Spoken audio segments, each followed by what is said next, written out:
Friends, कैसे आप सब। उम्मीद करते हैं अच्छा ही होंगे। तो आज हम लोग देखने वाले हैं प्रदीप सर के द्वारा जो प्रैक्टिस सेट निकाला गया है बिहार दरोगा का। उन्हीं का प्रैक्टिस सेट नंबर 1 को आज हम लोग देखने वाले हैं।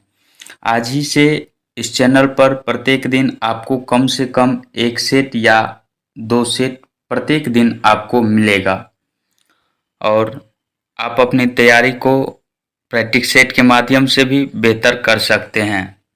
तो चलिए आज के वीडियो को शुरू करते हैं। आज का पहला क्वेश्चन है कि हाल ही में पेटीएम मनी का सीईओ किसे नियुक्त किया गया है। तो किसे नियुक्त किया गया है? राकेश सिंह को। ऑप्शन नंबर डी इसका राइट आंसर हो जाएगा। पेटीएम मनी का सीईओ कौन बना है? राकेश सिंह बना है। अगला नंबर क्वेश्चन है कि ऋग्वेदिक धर्म था। ऋग्वेदिक धर्म जो था वह किस प्रकार का धर्म था? तो यह बहुदेववादी धर्म था। बहुदेववादी धर्म था। ऑप्शन नंबर ए इसका राइट आंसर हो जाएगा। वहीं इस्लाम धर्म, यहूदी धर्म जो होता है वह एकेश्वरवादी होता है। किस प्रकार का धर्म होता है इस्लाम धर्म एवं यहूदी धर्म? एकेश्वरवादी होता है। अगला नंबर क्वेश्चन है कि महात्मा बुद्ध ने धर्मचक्र प्रवर्तन के रूप में ज्ञात अपना प्रथम धर्मोपदेश किस स्थान पर दिया?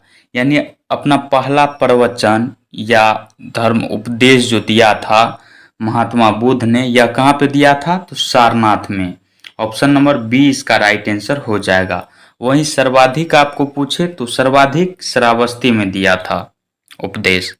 अगला क्वेश्चन है कि कृषि को समुन्नत करने के लिए नहर खुदवाने के संदर्भ में 13वीं शताब्दी का निम्नलिखित में से पहला शासक होने का श्रेय किसे दिया जाता है? पहला शासक होने का श्रेय किसे दिया जाता है? तो गयासुद्दीन तुगलक को। ऑप्शन नंबर सी इसका राइट आंसर हो जाएगा। और ये बलबन जो था, बलबन कौन था? इसी ने रक्त एवं लौह की नीति अपनाया था। किसने? बलबन ने। रजिया सुल्तान जो थी यह दिल्ली सल्तनत की प्रथम महिला शासिका थी। इसके बाद अगला नंबर क्वेश्चन है कि निम्नलिखित में से कौन सा धर्म विश्व विनाशकारी प्रलय की अवधारणा में विश्वास नहीं करता है? विश्वास नहीं करता है तो कौन सा धर्म? जैन धर्म। ऑप्शन नंबर बी इसका राइट आंसर हो जाएगा। जैन धर्म का संस्थापक कौन था? कमेंट में आप जरूर बताइएगा। और बौद्ध धर्म का भी। अगला नंबर क्वेश्चन है कि बुद्ध के जीवन की किस घटना को महाभिनिष्क्रमण के रूप में जाना जाता है? बुद्ध के जीवन की किस घटना को महाभिनिष्क्रमण कहा जाता है?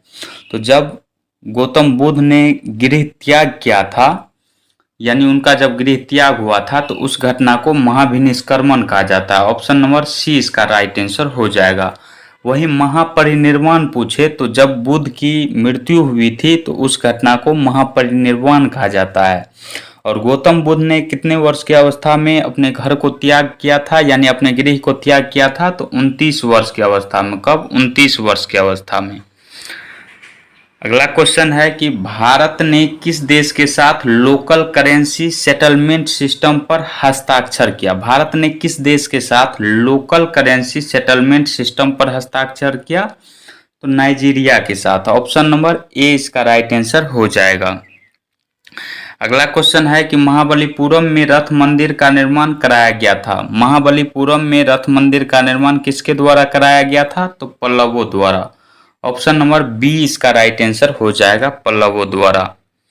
अगला क्वेश्चन है कि निम्न में से किस चीनी यात्री ने चालुक्यों के शासनकाल में चीन एवं भारत के संबंधों का विवरण दिया है? तो किस चीनी यात्री ने? तो किस चीनी यात्री ने? ह्वेनसांग ने। ऑप्शन नंबर बी इसका राइट आंसर हो जाएगा। इसके बाद अगला क्वेश्चन दिया गया है कि चोल शासक का नाम बताइए जिसने श्रीलंका के उत्तरी भाग पर विजय प्राप्त की थी। किस चोल शासक ने श्रीलंका के उत्तरी भाग पर विजय प्राप्त की थी? तो राजराज प्रथम ने। ऑप्शन नंबर ए इसका राइट आंसर हो जाएगा। इसके बाद अगला नंबर क्वेश्चन है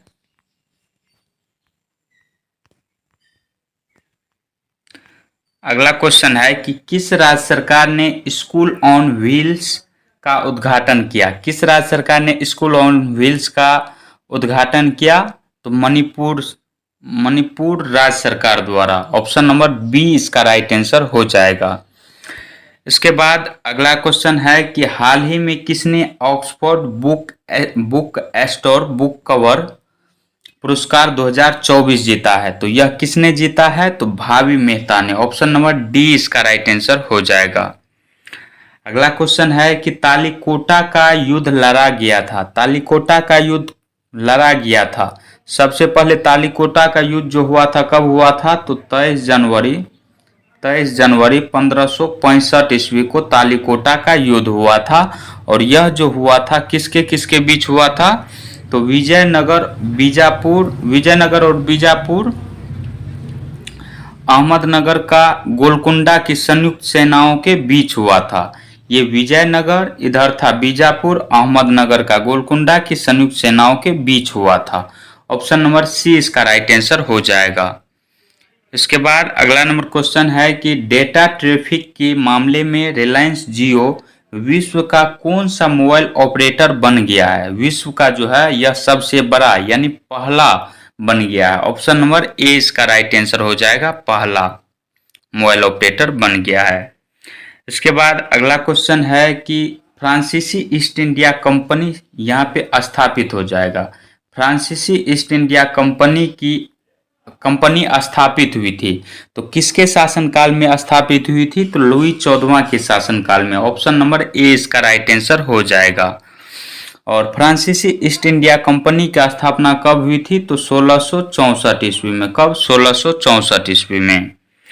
अगला क्वेश्चन है कि निम्न में से कौन सुमेलित नहीं है? निम्न में से कौन सुमेलित नहीं है वो बताना है आपको। तो ये जो हुआ था अस्थायी बंदोबस्त का जनक किसे कहा जाता है? तो लॉर्ड कॉर्नवालिस को। सहायक संधि प्रणाली जो है लॉर्ड वेलेजली के शासनकाल में आया था। यही आंग्ल नेपाल युद्ध जो हुआ था यह भी लॉर्ड वेलेजली के काल में ही हुआ था। लॉर्ड वेलेजली काल में ही हुआ था। यहाँ पे सर जॉन शोर दिया गया है इसलिए ये गलत है और गलत ही पूछा गया था। तो ऑप्शन नंबर सी इसका राइट आंसर हो जाएगा। अगला क्वेश्चन है कि निम्नलिखित में से किस एक ने खिलाफत आंदोलन के दौरान हाजिक उल मुल्क की पदवी त्याग दी थी? हाजिक उल मुल्क की पदवी त्याग दी थी। तो हकीम अजमल हो जाएगा। यहाँ पे हकीम अजमल खान है। ऑप्शन नंबर डी इसका राइट आंसर हो जाएगा। इसके बाद अगला नंबर क्वेश्चन देखिए। क्वेश्चन कहता है कि निम्नलिखित में से कौन सा एक सही सुमेलित है? निम्नलिखित में से कौन सा एक सही सुमेलित है? तो चतुर्थ आंग्ल मैसूर युद्ध में जो है टीपू पराजित किया गया था और युद्ध के मध्य दिवंगत यानी मृत्यु भी हो गया था। किसका? टीपू का। तो ऑप्शन नंबर डी इसका राइट आंसर हो जाएगा। इसके बाद अगला नंबर क्वेश्चन है कि बाबर ने सर्वप्रथम पातशाह की पदवी धारण की थी। बाबर ने सर्वप्रथम पातशाह की पदवी कब धारण की थी? तो यह जो है 1507 ईस्वी में पातशाह की पदवी धारण की थी। और कहां पर धारण की थी? तो काबुल में। ऑप्शन नंबर 20 का राइट आंसर हो जाएगा। अगला क्वेश्चन है कि अमृत शहर के भारतीय राष्ट्रीय कांग्रेस अधिवेशन 1919 के प्रस्ताव के अनुसार महात्मा गांधी द्वारा कांग्रेस का नया संविधान लिखने हेतु निम्नलिखित में से किन्हें उनके सहयोग हेतु चुना गया था? उनके सहयोग यानी साथ देने के लिए किसे किसे चुना गया था? तो एनसी केलकर को और आई बी सेन, इन दोनों को चुना गया था। तो ऑप्शन नंबर ए इसका राइट आंसर हो जाएगा। इसके बाद अगला नंबर क्वेश्चन है कि निम्नलिखित में से किस भारतीय राष्ट्रीय कांग्रेस के अधिवेशन में जवाहरलाल नेहरू ने समाजवाद को भारत की समस्याओं को हल करने का कुंजी बताया? तो लखनऊ अधिवेशन 1916 ईस्वी में भी हुआ था। और ये जो हुआ था लखनऊ अधिवेशन यह 1936 ईस्वी में हुआ था। और इसी में जवाहरलाल नेहरू ने समाजवाद को भारत की समस्याओं को हल करने का कुंजी बताया था। ऑप्शन नंबर 20 का राइट आंसर हो जाएगा, लखनऊ अधिवेशन। अगला क्वेश्चन है कि किसने कहा था आलोचना और स्वतंत्र चिंतन एक क्रांतिकारी की दो विशेषताएं हैं? तो यह कथन किसका है? भगत सिंह का। ऑप्शन नंबर ए इसका राइट आंसर हो जाएगा। अगला क्वेश्चन है कि हरिजन सेवक संघ का पूर्व नाम था। हरिजन सेवक संघ का पूर्व नाम क्या था? तो इसका राइट आंसर जो है ऑप्शन नंबर ए से हो जाएगा, all India anti untouchability league. Option number ए इसका राइट आंसर हो जाएगा। अगला क्वेश्चन है रीजनिंग का। इसका राइट आंसर जो है ऑप्शन नंबर डी से हो जाएगा। एल के बाद 2 बढ़ा है, फिर 2 बढ़ा है, फिर 2 बढ़ा है, इसी प्रकार 2 2 2 2 बढ़ाया गया है। तो इस प्रकार आप मिला लीजिएगा, ऑप्शन नंबर डी से हो जाएगा। अगला क्वेश्चन दिया गया है कि मोना लोवा एक सक्रिय ज्वालामुखी है। मोना लोवा जो है यह एक सक्रिय ज्वालामुखी है। यह सबसे पहले स्थित कहाँ पे है? तो अमेरिका में स्थित है। कहाँ पे? अमेरिका में और स्थित है और हवाई द्वीप समूह पर स्थित है। ऑप्शन नंबर ए सही हो जाएगा। इसके बाद अगला क्वेश्चन है फिर रीजनिंग का। 3 गुने 7 किया गया है, फिर 7 से गुना किया गया है, फिर 7 से गुना किया गया है।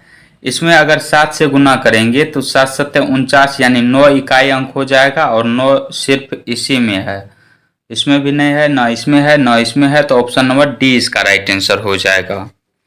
अगला क्वेश्चन है कि निम्नलिखित समुद्री धाराओं में से कौन हिंद महासागर की धारा नहीं है? हिंद महासागर की धारा इनमें से कौन सा नहीं है? तो बेंगुएला की धारा। बेंगुएला की धारा जो है यह अटलांटिक महासागर की एक ठंडी जलधारा है और यहाँ पे पूछा गया है कि हिंद महासागर की धारा, तो यही नहीं है। ऑप्शन नंबर डी इसका राइट आंसर हो जाएगा।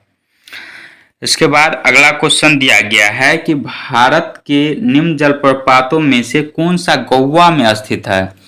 तो दूध सागर जलप्रपात जो है यह गोवा राज्य में स्थित है। ऑप्शन नंबर बी से हो जाएगा। धुआंधार जलप्रपात कहाँ पे स्थित है? तो मध्य प्रदेश में नर्मदा नदी के ऊपर स्थित है। इसके बाद पूछा गया है कि select the most appropriate antonym of the given word. Anxious. Anxious का एंटोनियम यानी विपरीतार्थक शब्द पूछा गया है। तो चलिए इसका राइट आंसर देखते हैं क्या सही हो जाएगा। एनेक्जियस का अर्थ होता है चिंतित, वही अनकंसर्न का अर्थ जो होता है वह अचिंतित होता है। तो विपरीतार्थक शब्द ऑप्शन नंबर सी से हो जाएगा एनेक्जियस का। अगला क्वेश्चन है कि निम्न में से कौन सा शब्द हाथ शब्द का पर्यायवाची शब्द नहीं है? हाथ शब्द का पर्यायवाची शब्द नहीं है। हाथ शब्द का पर्यायवाची शब्द पानी होता है, कर होता है, बाहु होता है। दंत जो है यह दांत का पर्यायवाची शब्द होता है। तो नहीं पूछा गया था, तो ऑप्शन नंबर डी इसका राइट आंसर हो जाएगा। अगला क्वेश्चन है कि भारत की निम्नलिखित उष्णकटिबंधीय चरनोजम को कहा जाता है। उष्णकटिबंधीय चरनोजम को जो है रेगुर मिट्टी कहा जाता है। ऑप्शन नंबर ए इसका राइट आंसर हो जाएगा। रेगुर मिट्टी को ही काली मिट्टी या कपासी मिट्टी भी कहा जाता है।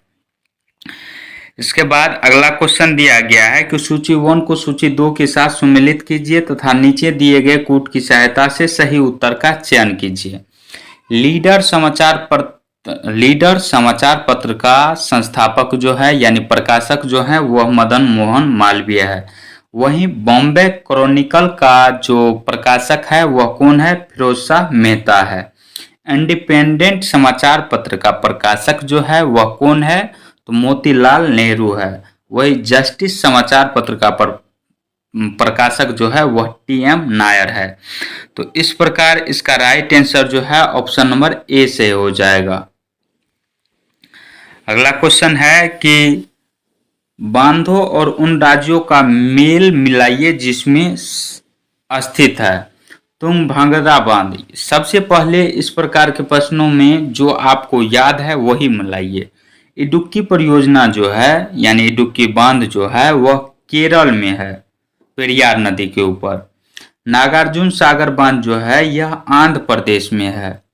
तुंगभद्रा जो है यह कर्नाटक राज्य में स्थित है बांध, और लोअर भवानी जो है यह तमिलनाडु में है। इस प्रकार इसका राइट आंसर जो है ऑप्शन नंबर सी सही हो जाएगा। अगला क्वेश्चन पासे से पूछा गया है, रीजनिंग का सवाल है। इसमें भी इस प्रकार के प्रश्न में कोई दम नहीं रहता है। इसका राइट आंसर जो है वही विपरीत पूछा गया है। तो जो इस यहाँ पे साइड में दिया गया है वह तो विपरीत हो ही नहीं सकता है, क्योंकि 4 है 1 है, 1 तो इस साइड में आएगा नहीं, 4 है 2 है, तो 2 तो विपरीत आएगा नहीं। तो वह बाकी क्या गया? तो 3 बाकी रह गया। 4 के साइड में 5 है, 5 भी नहीं आएगा, तो विपरीतार्थक 3 हो जाएगा। ऑप्शन नंबर सी इसका राइट आंसर हो जाएगा। अगला क्वेश्चन दिया गया है कि 2011 की जनगणना के अनुसार भारत के निम्नलिखित राज्यों में से कौन सा सर्वाधिक जनसंख्या वाला राज्य है। सर्वाधिक जनसंख्या वाला राज्य कौन सा है, तो वह उत्तर प्रदेश है। सबसे ज्यादा जनसंख्या किस राज्य का है, उत्तर प्रदेश का। जनसंख्या घनत्व जो पूछे तो वह किस राज्य का है सबसे ज्यादा, बिहार का है। 1106 व्यक्ति प्रति वर्ग किलोमीटर। इसके बाद चलिए अगला क्वेश्चन देखते हैं 36 का रीजनिंग का क्वेश्चन है। सिटिंग अरेंजमेंट से कर सकते हैं इसे, पंक्ति में आपको सजाने के लिए कहा गया है। तो इसका राइट आंसर जो है ऑप्शन नंबर ए से हो जाएगा। पंक्ति के बाएं सिरे पर टी आ जाएगा, आप इसे बनाइएगा। इसके बाद अगला क्वेश्चन देखते हैं कि निम्नलिखित में से कौन सा युग्म सुमेलित नहीं है। कौन सा युग्म सुमेलित नहीं है, तो शिवकिला दर्रा जो है यह कहाँ पे स्थित है, हिमाचल प्रदेश में। लिपुलेख दर्रा जो है यह कहाँ पे स्थित है, उत्तराखंड में। धर्मा, नीति, माना, लिपुलेख दर्रा जो है यह उत्तराखंड राज्य में स्थित है, न कि अरुणाचल प्रदेश में। सुमेलित नहीं है पूछा गया था, तो ऑप्शन नंबर बी इसका राइट आंसर हो जाएगा। नाथुला दर्रा सिक्किम में है। जोजिला दर्रा जो है यह जम्मू कश्मीर में है। और दीफू और यांगयाप दर्रा जो है यह अरुणाचल प्रदेश में है।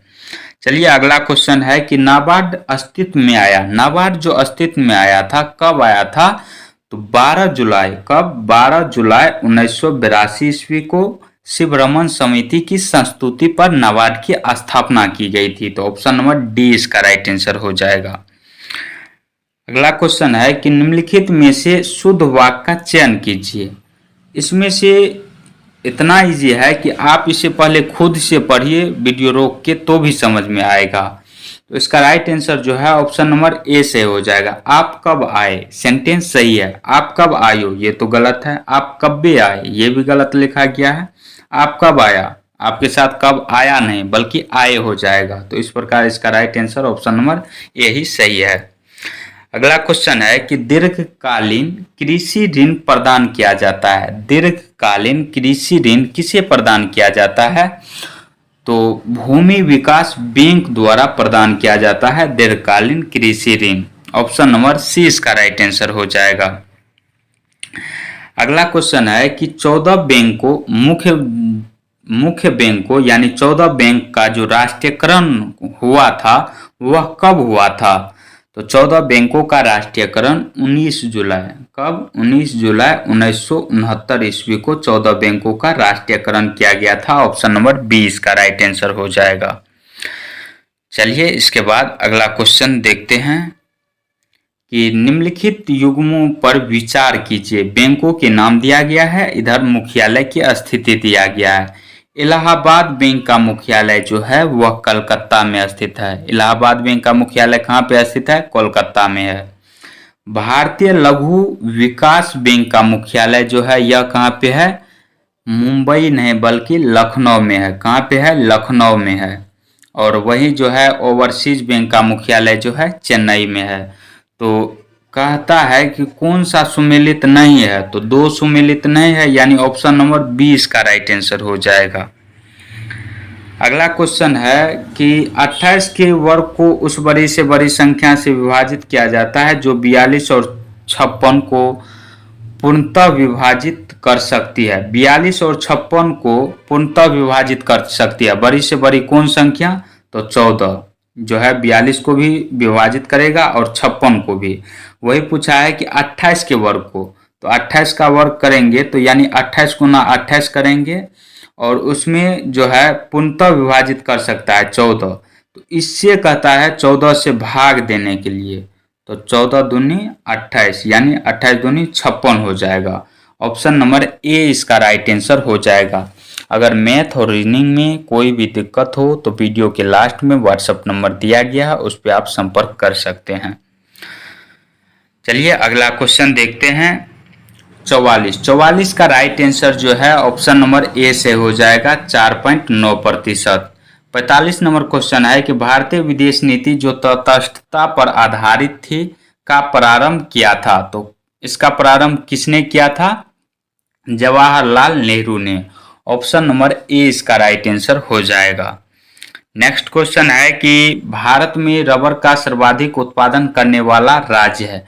भारत में रबर का सर्वाधिक उत्पादन करने वाला राज्य जो है वह कौन सा है?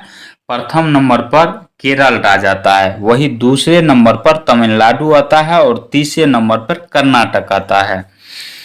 अगला क्वेश्चन है कि वर्ल्ड प्रेस फ्रीडम इंडेक्स यानी विश्व प्रेस सूचकांक विश्व प्रेस सूचकांक में जो 2024 में शीर्ष स्थान कौन सा है, किस देश का है? तो वह नॉर्वे का है पहले नंबर पे। 2024 में वही भारत का स्थान पूछे तो 159वां हो जाएगा, इससे पहले 161 था। चलिए इसके बाद अगला क्वेश्चन है कि हाल ही में किस कंपनी ने दुनिया की सीएनजी से चलने वाली पहली मोटरसाइकिल लॉन्च करने की घोषणा की है? हाल ही में किस कंपनी ने, यहाँ पे ने हो जाएगा, किस कंपनी ने दुनिया की सीएनजी से चलने वाली पहली मोटरसाइकिल लॉन्च करने की घोषणा की है? तो इसका right answer option number B से हो जाएगा, बजाज। अगला क्वेश्चन है कि निम्नलिखित में से कौन सा एक मौलिक अधिकार नहीं है? मौलिक अधिकार नहीं है, तो इसका right answer option number B से हो जाएगा। समान काम के लिए समान वेतन जो है यह मौलिक अधिकार के अंतर्गत नहीं आता है, बल्कि उत्पीड़न के खिलाफ अधिकार जो है यह जो है मौलिक अधिकार के अंतर्गत आता है। कानून के समक्ष बराबरी यानी समता अनुच्छेद कितना में है? 14 में है, यह भी जो है मौलिक अधिकार के अंतर्गत आता है। मौलिक अधिकार की चर्चा जो है अनुच्छेद 12 से अनुच्छेद 35 तक में किया गया है और भाग 3 में किया गया है। इसके बाद अगला क्वेश्चन दिया गया है कि भारतीय संविधान में कितने मौलिक कर्तव्य हैं? भारतीय संविधान में कितने मौलिक कर्तव्य है? मूल संविधान में 10 मौलिक कर्तव्य था और 86वां संविधान संशोधन 2002 ईस्वी द्वारा 11वां मूल कर्तव्य अनुच्छेद 51 के क में जोड़ा गया। इस प्रकार 11 मौलिक कर्तव्य वर्तमान में है। ऑप्शन नंबर बी इसका राइट आंसर हो जाएगा। इसके बाद अगला क्वेश्चन है कि निम्नलिखित में से कौन सा तत्व भारतीय संविधान के भाग 4A यानी मूल कर्तव्य में वर्णित नहीं है? मूल कर्तव्य में वर्णित नहीं है। मूल कर्तव्य जो है वर्तमान में 11 है, जिसमें से ये जो है अपने माता पिता और गुरुओं की आदर करना जो है यह नैतिक कर्तव्य के अंतर्गत आता है। यानी यह क्या है? नैतिकता है। यह एक प्रकार का नैतिकता है और नैतिकता के यानी नैतिक कर्तव्य के अंतर्गत ही आता है। ऑप्शन नंबर सी इसका राइट आंसर हो जाएगा। बाद बाकी ये सब जो है राष्ट्रीय ध्वज का आदर करना, भारत के सभी लोगों के मध्य भाईचारे का भाव विकसित करना, हमारी समग्र संस्कृति मूल्यवान धरोहर की रक्षा करना, ये सब जो है किसके अंतर्गत आता है? तो मूल कर्तव्य के अंतर्गत आता है। चलिए इसके बाद अगला नंबर क्वेश्चन देखते हैं कि मानव अधिकारों की अवधारणा का प्रमुख बल है। मानव अधिकारों के अवधारणा का जो है प्रमुख बल कौन सा है? तो मानव होने के नाते मानव गरिमा पर। ऑप्शन नंबर डी इसका राइट आंसर हो जाएगा।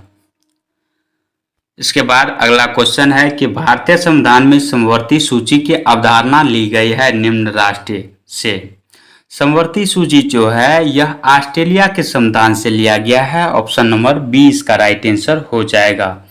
और ऑस्ट्रेलिया के संविधान से ही प्रस्तावना की भाषा भी ली गई है।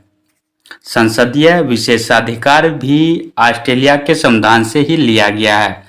संयुक्त राज्य अमेरिका से मूल अधिकार लिया गया है, वही मौलिक कर्तव्य जो है यह रूस के संविधान से लिया गया है। अगला नंबर क्वेश्चन है कि निम्नांकित में से कौन सा राज्य सरकार का कानूनी सलाहकार है? राज्य सरकार का कानूनी सलाहकार जो होता है वह नियंत्रक एवं महालेखा परीक्षक होता है। ऑप्शन नंबर डी इसका राइट आंसर हो जाएगा। इसके बाद अगला नंबर क्वेश्चन है कि भारतीय संविधान के हो जाएगा। यहाँ पे भारतीय संविधान के अंतर्गत कितने प्रकार का आपातकाल होता है? भारतीय संविधान के अंतर्गत 3 प्रकार की आपातकाल होती है। अनुच्छेद 352, अनुच्छेद 356 और अनुच्छेद 360। राष्ट्रीय आपात, राष्ट्रपति शासन और वित्तीय आपात। किसमें है? राष्ट्रीय आपात अनुच्छेद 352, राष्ट्रीय राष्ट्रीय आपात अनुच्छेद 352, राष्ट्रपति शासन अनुच्छेद 356 और वित्तीय आपात जो है अनुच्छेद 360 के अंतर्गत आता है। अगला क्वेश्चन है कि यदि भारत में राष्ट्रपति एवं उपराष्ट्रपति का पद एक ही बिंदु पर खाली हो जाता है तो राष्ट्रपति का पद अस्थायी तौर पर निम्नांकित अधिकारी धारण करेगा। तो इसका पद जो है सर्वोच्च न्यायालय का मुख्य न्यायाधीश धारण करेगा। ऑप्शन नंबर बी इसका राइट आंसर हो जाएगा। नेक्स्ट क्वेश्चन है कि निम्नलिखित में से कौन सा सही है? अध्यक्षतात्मक शासन की विशेषता है। तो कार्यकारिणी का प्रमुख जो होता है वह राष्ट्रपति होता है, सही है। राष्ट्रपति अपने मंत्रिपरिषद का चयन स्वयं करता है, ये भी सही है। राष्ट्रपति व्यवस्थापिका को भंग नहीं कर सकता है, तो ये भी सही है। यानी इसका right answer option number D से हो जाएगा। ऊपर सभी वर्णित सही है, ये होना चाहिए, ऑप्शन डी से हो जाएगा। इसके बाद अगला क्वेश्चन है कि लेने के देने पढ़ना मुहावरे का उचित अर्थ है। लेने के देने पढ़ना मुहावरा का अर्थ क्या होता है? लाभ के बदले हानि। ऑप्शन नंबर बी से हो जाएगा। लोकसभा का स्पीकर किसे संबोधित कर अपना त्यागपत्र देता है? लोकसभा का स्पीकर किसे संबोधित कर अपना त्यागपत्र देता है? तो इसका राइट आंसर जो है ऑप्शन नंबर सी से हो जाएगा। लोकसभा के डिप्टी स्पीकर को, यानी लोकसभा का स्पीकर का हिंदी जो होता है वह अध्यक्ष होता है और वही डिप्टी स्पीकर का अर्थ उपाध्यक्ष होता है। लोकसभा का अध्यक्ष जब त्यागपत्र देता है तो उपाध्यक्ष को देता है और उपाध्यक्ष अपना त्यागपत्र देता है तो लोकसभा अध्यक्ष को देता है। अगला क्वेश्चन है कि राज्यपाल के पद की गोपनीयता की शपथ कौन दिलवाता है? राज्यपाल के पद की गोपनीयता की शपथ जो दिलवाता है राज्य के उच्च न्यायालय के मुख्य न्यायाधीश। यहाँ पे मुख्य न्यायाधीश, थोड़ा टाइपिंग मिस्टेक है, आप इस पे ध्यान दीजिएगा। तो इसका राइट आंसर जो है ऑप्शन नंबर सी से हो जाएगा। और राज्यपाल जो है एक राज्यपाल एक या एक से अधिक राज्य के राज्यपाल भी रह सकता है। अगला नंबर क्वेश्चन है कि भारत के किसी राज्य की विधानसभा में अधिकतम कितने सदस्य हो सकते हैं? मिनिमम जो है वह 60 सदस्य हो सकते हैं और मैक्सिमम 500 हो सकते हैं। इसके अपवाद भी हैं, यानी 60 से कम भी है, कहीं 40 भी है, अब देख लीजिएगा। अगला क्वेश्चन है कि निम्नलिखित में से कौन सा विकल्प गलत है? निम्नलिखित में से कौन सा विकल्प जो है गलत है? लोकवित्त सरकार की वित्तीय क्रियाकलापों का अध्ययन है, इसके अंतर्गत आते हैं सिवाय, यानी इसके अंतर्गत यहाँ पे गलत पूछा गया है तो इसके अंतर्गत कौन नहीं आते हैं वह आपको चूज करना है। तो इसका right answer option number D से हो जाएगा। व्यावसायिक बैंकों के कार्यों के निष्पादन नहीं आता है, बल्कि इसके अंतर्गत सार्वजनिक खर्च का परीक्षण आता है, सार्वजनिक राजस्व आता है, वित्तीय प्रशासन आता है। तो नहीं पूछा था यानी गलत पूछा था, तो इसका राइट आंसर ऑप्शन डी से हो जाएगा। अगला क्वेश्चन है कि निम्नांकित भारतीय सरकार के रोजगार सृजन तथा गरीबी निवारण कार्यक्रम में से एक नहीं है, उल्लेख कीजिए।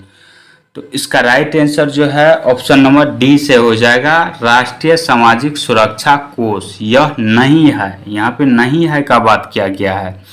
ये तीनों जो है गरीबी निवारण कार्यक्रम है। महात्मा गांधी राष्ट्रीय ग्रामीण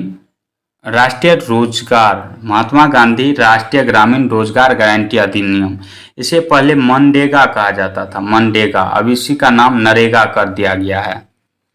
तो इसका right answer option number D सही था। अगला क्वेश्चन है कि निम्नलिखित में से कौन सा एक बेरोजगारी के लिए उत्तरदायी नहीं है? बेरोजगारी के लिए उत्तरदायी जो है तीव्र जनसंख्या में वृद्धि बेरोजगारी के लिए उत्तरदायी है, कौशल का अभाव ये भी बेरोजगारी के लिए उत्तरदायी है, और जनशक्ति नियोजन का अभाव ये भी उत्तरदायी है।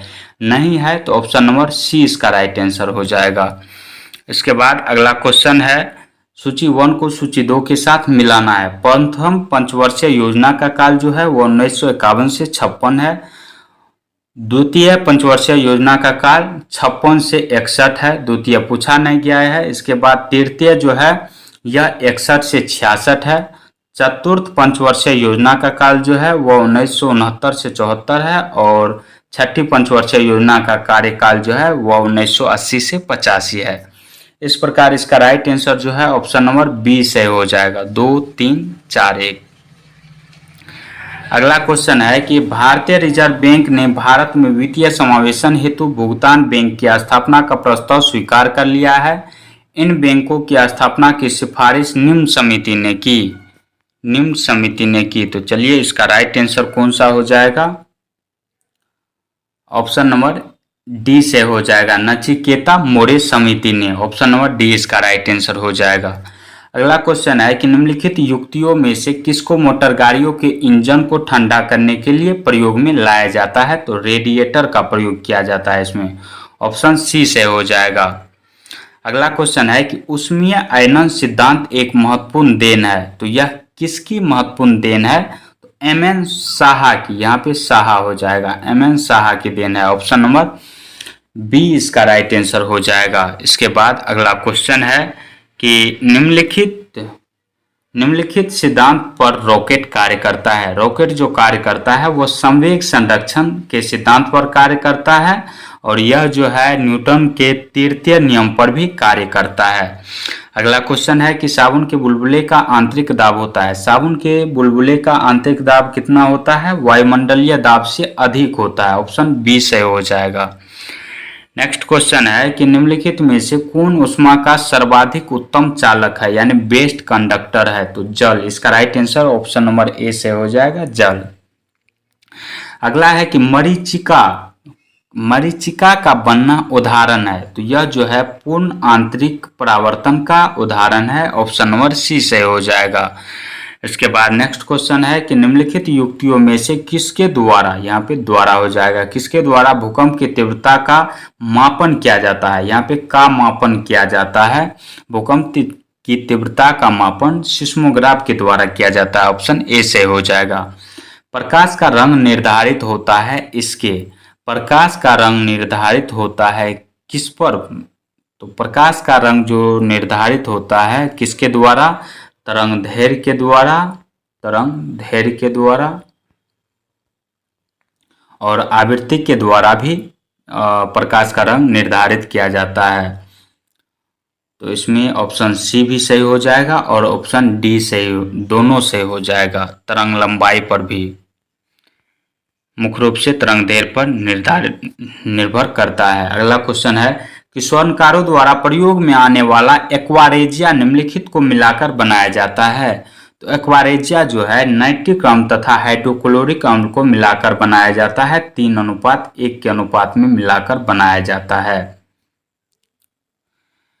अगला क्वेश्चन है कि मानव शरीर में सर्वाधिक प्रचुरता से पाया जाने वाला तत्व जो है वह ऑक्सीजन है। ऑप्शन नंबर सी इसका राइट आंसर हो जाएगा। कार्बन की मात्रा अधिकतम होती है, वह ढलवां लोहा में अधिकतम होती है। पिटवा लोहा से भी अधिकतम किस में होता है? ढलवां लोहा में। अगला क्वेश्चन है कि निम्नलिखित में से कौन सी धातु सामान्य तापमान पर द्रव अवस्था में है? समान तापमान पर द्रव अवस्था में पारा धातु होता है। ऑप्शन सी से हो जाएगा। इसके बाद अगला क्वेश्चन है कि निम्नलिखित में से कौन सूखा बर्फ कहलाता है? निम्नलिखित में से कौन सूखा बर्फ कहलाता है? तो ठोस carbon dioxide. Option number D इसका राइट आंसर हो जाएगा।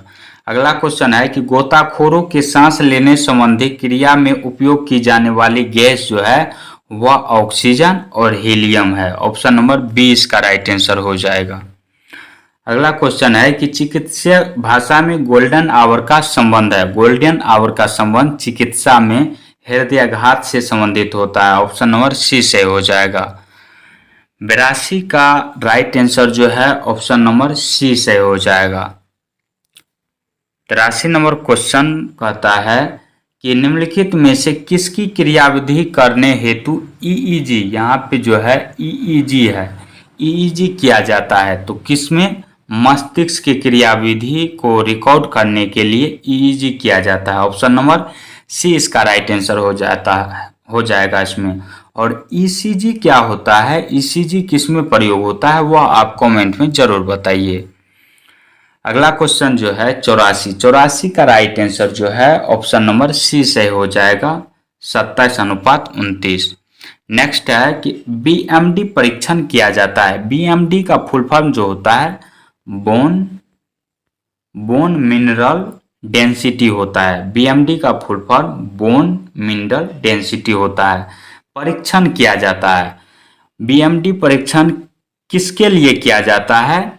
तो अस्थिर सांद्रता हेतु किया जाता है। अस्थिर सांद्रता हेतु बीएमडी परीक्षण किया जाता है। ऑप्शन बी से हो जाएगा। अगला क्वेश्चन है कि सेब का हृदय रोगियों के लिए विशेष महत्व है क्योंकि ये बड़े स्रोत हैं। क्योंकि ये बड़े स्रोत हैं। किसके किसके स्रोत होते हैं? तो यह जो है ऑप्शन नंबर सी इसका राइट आंसर हो जाएगा। पोटेशियम और सोडियम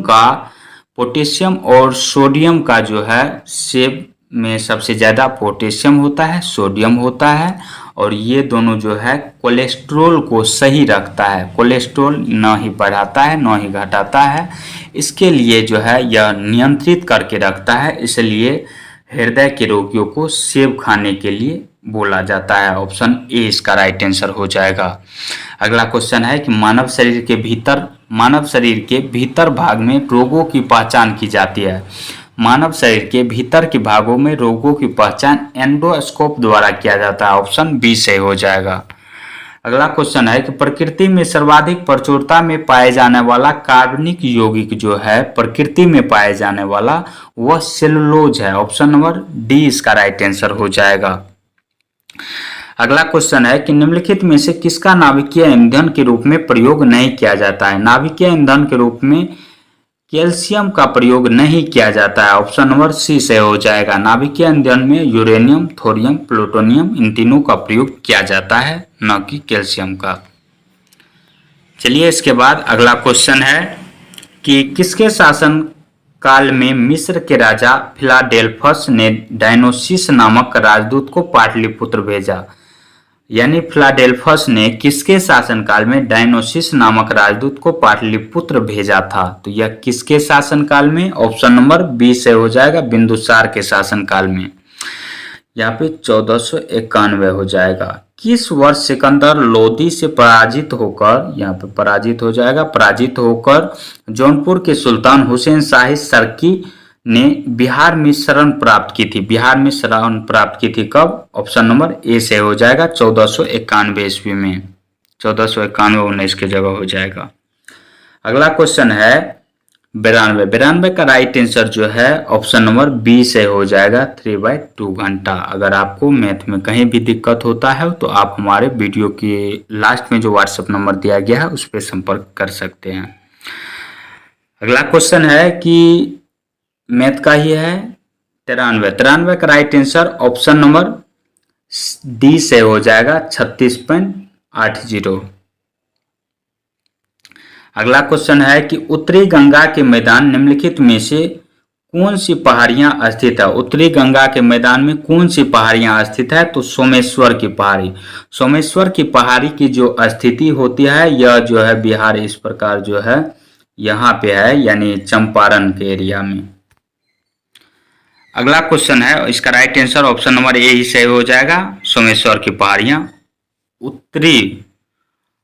उत्तरी बिहार में स्थित है या उत्तरी गंगा के मैदान में स्थित है। अगला क्वेश्चन है कि छोटा नागपुर में प्रारंभिक स्तर पर अर्थव्यवस्था आधारित थी। तो प्रारंभिक स्तर पर अर्थव्यवस्था वनों पर आधारित थी। कहाँ पर? छोटा नागपुर में। ऑप्शन नंबर बी इसका राइट आंसर हो जाएगा। नेक्स्ट है कि आईसीसी ने प्रसिद्ध क्रिकेट खिलाड़ी डेवोन थॉमस पर भ्रष्टाचार के कारण 5 साल का प्रतिबंध लगाया। यह किस देश के खिलाड़ी है? यह जो है किस देश के खिलाड़ी है? तो वेस्ट इंडीज के खिलाड़ी है। ऑप्शन नंबर इसका राइट आंसर जो है ऑप्शन नंबर ए से हो जाएगा, वेस्ट इंडीज। अगला क्वेश्चन है कि बिहार सरकार ने विधायकों एवं विधान परिषदों का विकास राशि का कोष सालाना 3 करोड़ से बढ़ाकर कितना कर दिया है? 3 करोड़ से बढ़ाकर 4 करोड़ कर दिया है। ऑप्शन ए से हो जाएगा। अगला क्वेश्चन है कि हाल ही में पेंशन विभाग द्वारा सरकारी सेवानिवृत्त लोगों के लिए कौन सा पोर्टल लॉन्च किया गया है? तो इसके लिए भविष्य पोर्टल लॉन्च किया गया है। ऑप्शन नंबर सी इसका राइट आंसर हो जाएगा। अगला क्वेश्चन जो है, सेलेक्ट द मोस्ट अप्रोप्रिएट सिनोनियम यानी समानार्थी शब्द पूछा गया है। सुम्प्टुअस का जो समानार्थी शब्द हो जाएगा ऑप्शन नंबर सी से हो जाएगा, लेविस। इसका अर्थ क्या होता है? शानदार होता है, भव्य होता है। सुम्प्टुअस का अर्थ, इसका भी अर्थ सेम ही होता है। अगला क्वेश्चन है कि मीनाक्षी मंदिर कहाँ अवस्थित है? मीनाक्षी मंदिर जो है यह तमिलनाडु के मदुरई में स्थित है। ऑप्शन नंबर बी इसका राइट आंसर हो जाएगा। तो आज का वीडियो आपको कैसा लगा कमेंट सेक्शन में जरूर बताएं। मिलते हैं नेक्स्ट वीडियो में, तब तक के लिए जय हिंद जय भारत।